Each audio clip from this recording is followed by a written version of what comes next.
نماز کے بغیر جو اپنی زندگی گزارتے ہیں ان کی زندگی میں سوائے ٹینشن اور دکھ کے اور ہو کیا سکتا ہے؟ خشوع کے ساتھ نماز کرنا سیکھو. نماز پڑھنے کے بعد آپ ہلکے پھلکے پاؤ گے اپنے آپ کو. رقت کے ساتھ اللہ کے حضور گڑ گڑاتے ہوئے سجدے کرو, اس کا اپنا سرور پاؤ گے. اللہ اکبر. لیکن ایک بندہ کہے کہ جناب میں نماز پڑھتا ہوں لیکن ایسی کیفیت تو پیدا نہیں ہوتی, تو شیطان اس کو کہتا ہے کیا فائدہ ایسی نماز پڑھنے کا؟ لوگ بھی کہتے ہیں فلاں بندے سے یہ جرم بھی سرزد ہوتا ہے, نماز بھی پڑھتا ہے, اس کی نماز کو مورد الزام بناتے ہیں. تو بندہ بھی کہتا ہے چھوڑے, نماز نے مجھے کیا فائدہ دیا. لیکن کہا نہیں, نماز نہیں چھوڑنی. پہلے فرمایا نماز میں خشوع کرتے ہیں, یہاں فرمایا نماز کی محافظت کرتے ہیں. اگر کسی وجہ سے خشوع پیدا نہیں ہوتا چھوڑتے پھر بھی نہیں ہے. یہ اللہ کا فریضہ ہے. محدث کچھوچوی علیہ رحمہ سے ان کے ایک مرید نے کہا حضرت نماز پڑھتا ہوں لطف نہیں آتا, مزہ نہیں آتا. تو آپ نے حیرت سے کہا کہ اس کے باوجود پڑھتے تو ہو؟ کہا جی وہ تو اللہ کا حکم ہے, وہ تو پڑھتا ہوں. تو محدث کچھوچوی علیہ رحمہ جھومنے لگے, کہا واہ واہ, تم لطف کے بندے نہیں اللہ کے بندے ہو. تمہیں سرور نہیں آتا پھر بھی پڑھتے ہو, اس کا مطلب ہے تم سرور کے لیے, مزے کے لیے, لطف کے لیے نہیں پڑھتے, تم تو اللہ کے لیے پڑھتے ہو. اللہ اکبر. تو بندہ سرور نہیں بھی آ رہا پھر بھی اپنے آپ کو کھینچ کے لا رہا ہے مسجد کے اندر. خیال تنگ کر رہے ہیں پھر بھی مصلی پہ اپنے آپ کو کھڑا کر رہا ہے. سوچیں اس کو آوارہ پتے کی طرح کبھی ادھر پھینکتی ہے کبھی ادھر پھینکتی ہیں, لیکن پھر بھی وہ کھڑا ہوا ہے کہ میں نماز پوری کر کے جانی ہے. بار بار کبھی بھولتا ہے لیکن پھر دوبارہ نیت مان کے کھڑا ہو جاتا ہے, نہیں میں پوری کر کے جانی ہے. یہ کیوں کرتا ہے؟ میرے اللہ کا حکم ہے. تو خشوع کی وہ کیفیت نہ بھی ہو تو کہا محافظت پھر بھی کرتے ہیں. یہ خوش نصیب لوگ ہیں. اولئک ھم الوارثون, یہ لوگ وارث ہیں. یہ لوگ جن میں یہ خوبی ہیں یہ وارث ہیں. کس چیز کے وارث ہیں؟ مال کے, دولت کے, کوٹھیوں کے, کاروں کے, محلات کے. کہا الذین یرثون الفردوس, یہ جنت الفردوس کے وارث ہیں. ہم فیہا خالدون, اس جنت سے وہ کبھی الگ بھی اس میں ہمیشہ رہیں گے. چونکہ موت کو بھی موت آ چکے گی, اب موت بھی نہیں, اب ہمیشہ رہیں گے. اللہ تعالیٰ فرمائے گا اَرَضِیتُم, جنتیوں کیا راضی ہو؟ اہل جنت کیا تم راضی ہو؟ تو وہ کہیں گے ہمیں کیا ہوا کہ ہم راضی نہ ہوں, ہمیں تو وہ ملا جس کا ہمیں تصور بھی نہیں تھا.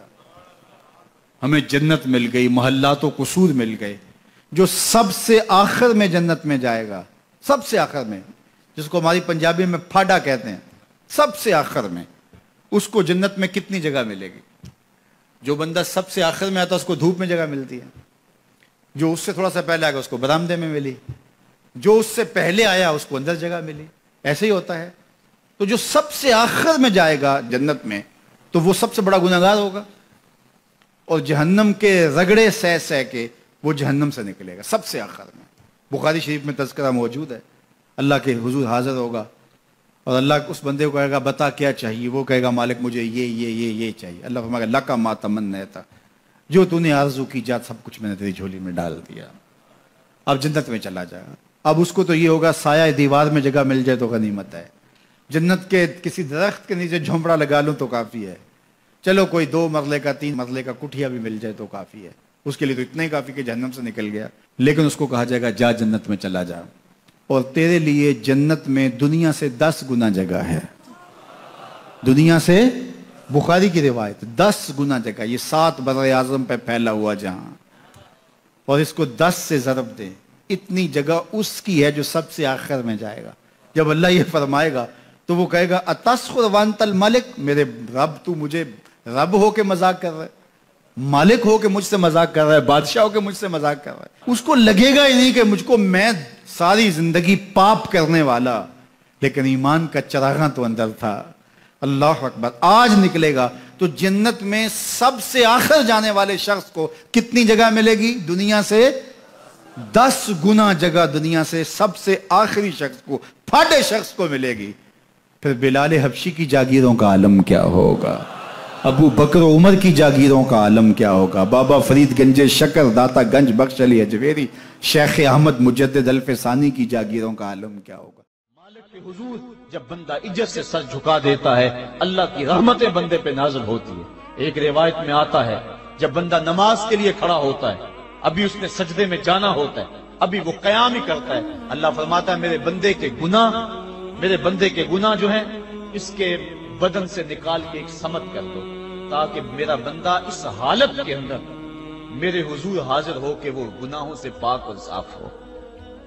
حضرت نبی رحمت صلی اللہ علیہ وآلہ وسلم فرماتے ہیں کہ پھر اس کے سارے گناہ اس کے بدن سے اتار کے ایک سمت رکھ دی جاتی اور بندہ مصلی پہ سبحان ربی العالی کے نغمے الاپتا ہے، رکوع کرتا ہے، سجدے کرتا ہے۔ جب سلام پھیر کے نماز ختم کر کے دعا کر کے جانے لگتا ہے تو فرشتے عرض کرتے ہیں مالک یہ جو گناہ اتار کے ایک سائڈ پہ رکھے تھے یہ دوبارہ اس کو دے دیں؟ اللہ فرماتا ہے جس کی جھولی سے گناہ نکال لیے تھے دوبارہ اس کی جھولی میں نہیں ڈالیں۔ اللہ اکبر۔ اور ایک روایت کے لفظ ہیں کہ جب بندہ نماز کے لیے کھڑا ہوتا ہے اس کے کندھوں کے اوپر سارے گناہ آ جاتے ہیں اور اس کے سر پہ اوپر گناہ آ جاتے ہیں۔ جب رکوع میں جاتا ہے تو کندھوں والے گناہ گر جاتے ہیں، اور جب بندہ سجدے میں سر رکھتا ہے تو اللہ تعالیٰ اس کے سارے گناہوں کو ختم کر دیتا ہے اور وہ بالکل پاک ہو جاتا ہے۔ حضرت سلیمان فارسی ایک دن ایک درخت کے نیچے کھڑے تھے، آپ نے درخت کی شاخ کو پکڑ کے جنبش دی، حرکت دی، موسم خزاں تھا، درخت کی شاخ کے سارے زرد پتے گر گئے۔ ایک صحابی پاس کھڑے تھے، انہیں پوچھنے لگے عثمان تو نے مجھے پوچھا نہیں کہ میں نے درخت کی شاخ کو یوں ہلایا کیوں ہے؟ انہوں نے کہا اچھا پھر آپ بتا دیں کہ آپ نے درخت کی شاخ کو یوں کیوں ہلایا ہے؟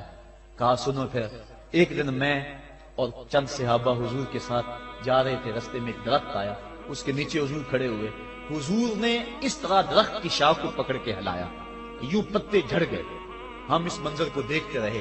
حضور علیہ السلام نے فرمایا سلمان فارسی تو نے مجھے پوچھا نہیں کہ میں نے اس درخت کی شاخ کو یوں کیوں ہلایا ہے؟ تو میں نے عرض کی حضور آپ بتا دیں کہ آپ نے کیوں ہلایا ہے؟ فرمایا سلمان جس طرح اس درخت کی شاخ کو ہلایا گیا اور سارے پتے جھڑ گئے، جب کوئی بندہ سجدے میں سر رکھتا ہے نماز پڑھتا ہے اس کے سارے گناہ دھل جاتے ہیں اور وہ پاک اور صاف ہو جاتا ہے۔ ایک دن فرمایا صحابہ اگر کوئی بندہ اس کے گھر کے سامنے سے نہر گزرتی اور وہ دن میں 5 مرتبہ اس نہر کے اندر غسل کرے تو بتاؤ اس کے بدن کے اوپر کوئی میل کچیل رہ جائے گا؟ عرض کی نہیں۔ فرمایا اس طرح جو 5 نمازیں پڑھتا ہے اس کے بدن کے اوپر گناہوں کا میل نہیں رہتا۔ فرمایا الصلاۃ معراج المومنین، نماز مومنوں کا معراج ہے۔ عماد الدین الصلاۃ، نماز دین کا ستون ہے۔ حبب الی من دنیاکم ثلاث الطیب والنساء وجعلت قرۃ عینی فی الصلاۃ، مجھے تمہاری دنیا سے صرف 3 چیزیں پسند ہیں، خوشبو، منکوحہ بیویاں اور میری آنکھوں کی ٹھنڈک نماز میں رکھی ہے۔ اور حضور نے یہ بھی ارشاد فرمایا من ترک الصلاۃ متعمدا فقد کفر، جس نے جان بوجھ کے نماز چھوڑی گویا اس نے کفر ہی تو کیا، یعنی کافروں والا کام کیا۔ حضرت امام فخر الدین رازی نے تفسیر کبیر میں لکھا حافظوا علی الصلوات والصلاۃ الوسطی، اس آیت کریمہ کے تحت ایک عورت مدینے کی گلیوں میں چیخ رہی ہے اور کہنے لگی مجھے حضور کے در کا پتہ بتاؤ۔ حضور کی چوکھٹ کا پتہ بتلایا گیا، وہ حاضر ہوئی۔ آقا کریم صلی اللہ علیہ وسلم کی خدمت میں عرض کی حضور میرا خامد سفر پہ گیا ہوا تھا اور میں نے اس کی عدم موجودگی کے اندر زنا کر لیا، حمل ٹھہر گیا اور جو بچہ پیدا ہوا میں نے مارے شرم کے اس بچے کو سرکے کے مرتبان میں ڈال دیا اور پھر اسی سرکے سے میں لوگوں کو فروخت کرتی رہی۔ اب جب کہ میرا ضمیر جاگا ہے میں آپ کی خدمت میں حاضر ہوئی، مجھے بتایا جائے کہ میرے گناہ کا بھی کوئی کفارہ ہے۔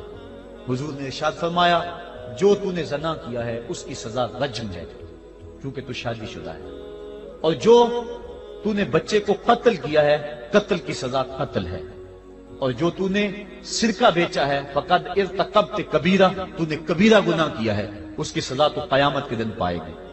اس کے بعد حضور فرمایا ان تینوں گناہوں کی یہ سزا ہے، لیکن جس طرح تو گھبرائی ہوئی آئی تھی میں تو یہ سمجھا تھا شاید تیری نماز اثر قضا ہو گئی ہے۔ اب آپ اندازہ کریں کہ نماز کی اہمیت کیا ہے اور ہم اس بات میں کتنی سستی کرتے ہیں۔ کسی سے پوچھا جائے نا آؤ نماز پڑھنے چلے، وہ کہتے ہیں بس یار میرے کپڑے پلید ہیں، کپڑے میرے پاک نہیں۔ تیرے کپڑے کیسے پاک رہ سکتے ہیں؟ تو اللہ کے حضور جھکنا نہیں جانتا، تیرے کپڑے بھی پلید ہیں، تیرا دل بھی پلید ہے، تو اس کے حضور جھک کے تو دیکھ، تن بھی ستھرا کر دے گا، تیری روح کو بھی پاکی دے دے گا، تیرے قلب کو بھی طہارت بخش دے گا۔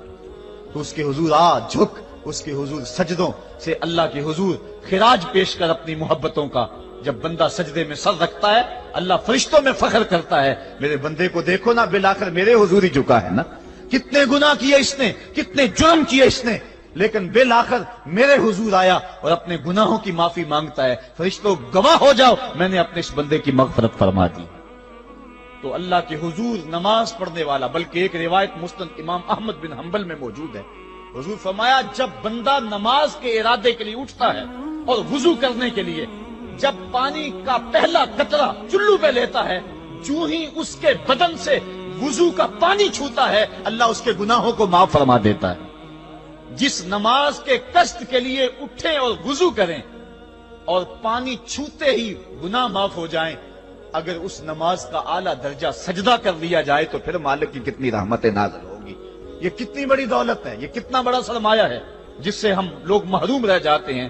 آؤ اللہ کی رحمتیں سجدے میں ڈھونڈیں، سجدے میں پیشانی رکھ کے جب ہم اس کی رحمت کو مانگیں تو وہ مالک ہمارے اوپر رحمتیں نازل کرے گا۔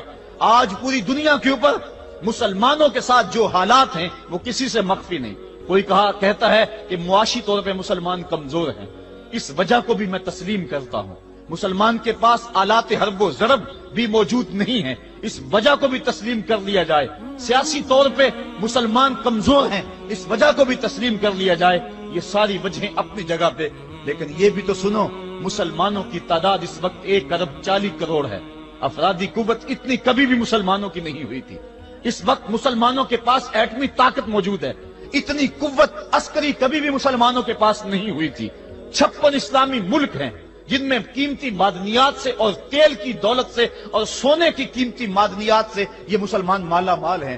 کیا کچھ نہیں ہے جو مسلمانوں کے پاس نہ ہو، لیکن ایک دولت چھن گئی مسلمانوں کے پاس، وہ سجدے کی آبرو، وہ سجدے کی عزت، وہ پیشانی رکھ کے اس رب کو پکارنا جو سب سے اعلیٰ ہے، جو سب سے بالا ہے، جس نے موسیٰ کے فرعون کو نیل کی موجوں میں ڈبو دیا۔ کیا پوری امت مسلمہ 1 ارب 40 کروڑ انسان سجدے میں سر رکھ کے سبحان ربی الاعلیٰ کے نغمے آلات کے اپنے رب سے گزارش کریں اور اپنی امت کا رونا روئیں؟ کشمیر میں لٹتی ہوئی جوانیاں اور کل قدس کے اندر بہتا ہوا خون، شبرغان سے لے کر کابل و قندھار تک اور موصل سے لے کر تکریب تک مسلمان کے اوپر جو ظلم و تشدد ہو رہے ہیں، اپنے رب کے حضور اس کا دکھڑا سنائیں اور اپنے مالک کو کہیں میرے مالک ہم لٹ گئے، ہم کٹ گئے، ہم پٹ گئے۔